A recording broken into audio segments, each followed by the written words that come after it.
Good work. Good work. All right. Well, welcome to the mountains of Washington State, where I'm wearing a mask and playing with a little robotic dog. You want to do it again? That's right. Go get it. Bring it back again. Well, actually, I'm standing in front of a green screen in New York wearing a headset that puts me, and by extension you, in a virtual mountain reality. Here's David Pogue. At the Consumer Electronics Show in Las Vegas this past week, you might have wondered why people were strapping these contraptions to their faces. What are they, blindfolds? Scuba masks? Some kind of unpleasant eye exam? Nope, they're virtual reality headsets. There's nothing quite like donning the headset yourself and truly experiencing these environments. Ryan Hoopengarner spends much of his time demonstrating one of the most popular headsets, the HTC Vive. I'll have you put on your headset. Okay. As soon as you put on the goggles, you get it. You're not just seeing a scene, you can look around inside it. Wow. The Vive requires laser sensors that you set up in your room and special handles that you carry. As a result, you can even walk around inside the scene or even handle objects in that virtual world. Oh, explosions! But VR entertainment can be more than just blowing stuff up. It can take you places you couldn't or wouldn't go, like the bottom of the ocean. Uh-oh. Okay, that's a big whale. Hi! Or the top of Mount Everest. HTC isn't alone, of course. Sony, Samsung, Google, and Facebook each released new VR headsets last year. And just this week, another half dozen were unveiled at the electronics show. With so many different goggles coming out, the software companies are racing to write software that'll run on them, like VRtify, which aims to give you a front row seat at concerts. All sorts of businesses are considering the possibilities. Bradley Stern went shopping for a new townhouse without leaving his realtor's office. Everything is so vivid. Real estate agent Evan Rosenfeld thinks virtual reality could change the way people buy homes forever. We have this now. Where are we going to be in 5 years? You know, is the client going to be able to completely design their property before it's even built? I think that it's really going to be something spectacular. There you go. Wow. Now, virtual reality has actually been around for decades. Is he asleep for sure? No, he'll wake up right now. In St. Louis, a man swings at nothing. In a North Carolina lab, a man bends to look at nothing. Have these people all lost touch with reality? In a way, yes. This is virtual reality. But VR was never good enough to appeal to the public until 2014. Facebook is making another multi-billion-dollar acquisition. That's when Facebook's Mark Zuckerberg paid $2 billion to buy Oculus, a headset created by 17-year-old Palmer Luckey in his parents' garage. These days, Silicon Valley seems to believe that soon we'll all live our lives wearing VR goggles.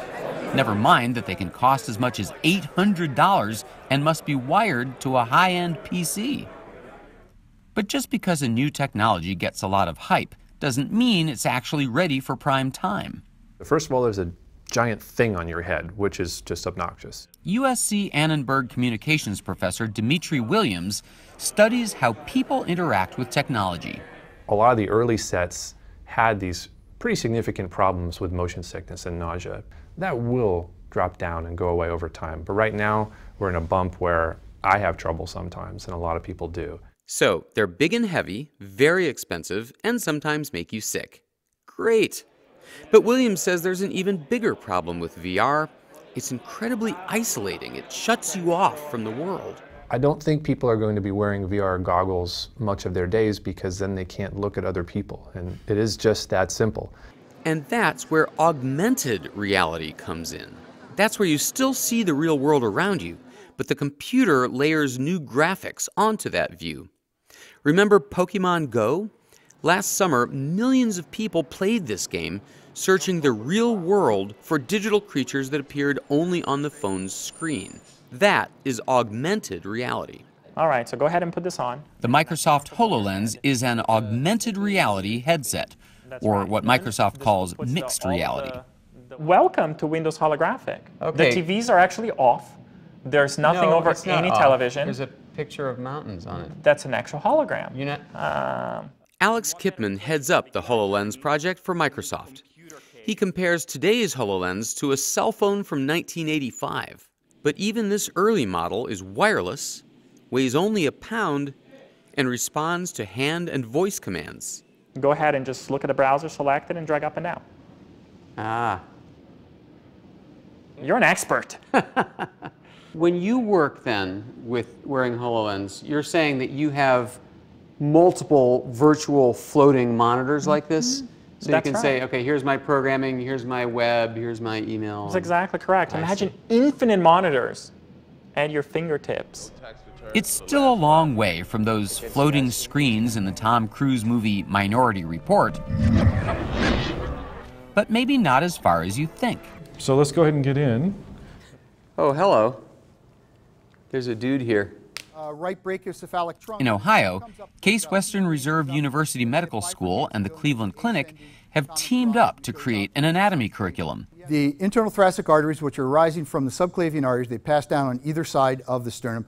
The school plans to replace the traditional cadaver lab used for anatomy classes with clean, upright, heart still pumping, digital bodies, courtesy of HoloLens. Mark Griswold led the team that designed the curriculum.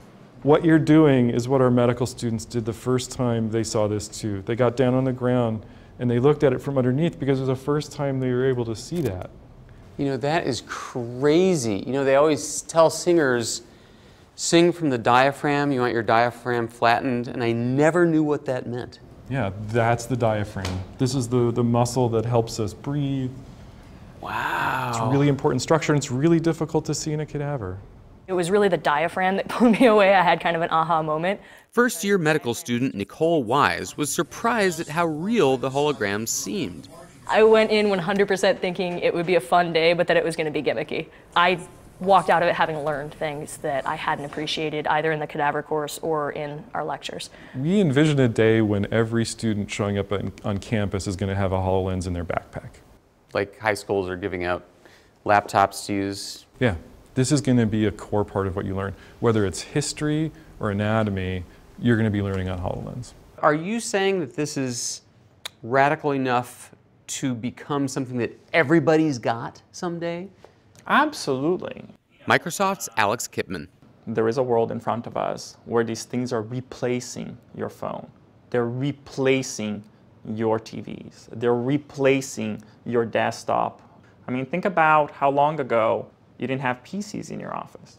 Seems like forever ago, but it's been like 20 years. So I do believe absolutely they replace it. When? That I don't know. It will be within our lifetimes.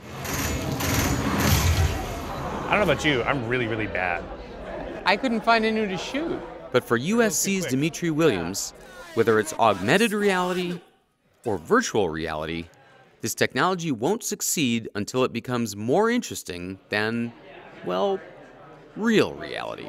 Imagine it's, you know, a year, 2 years, 5 years from now, and everybody can easily throw on their goggles and do things. And is it better than not wearing goggles? Is it better than when we were just watching TV together? Is it better than when we were playing a board game or having dinner or having a conversation, God forbid, right?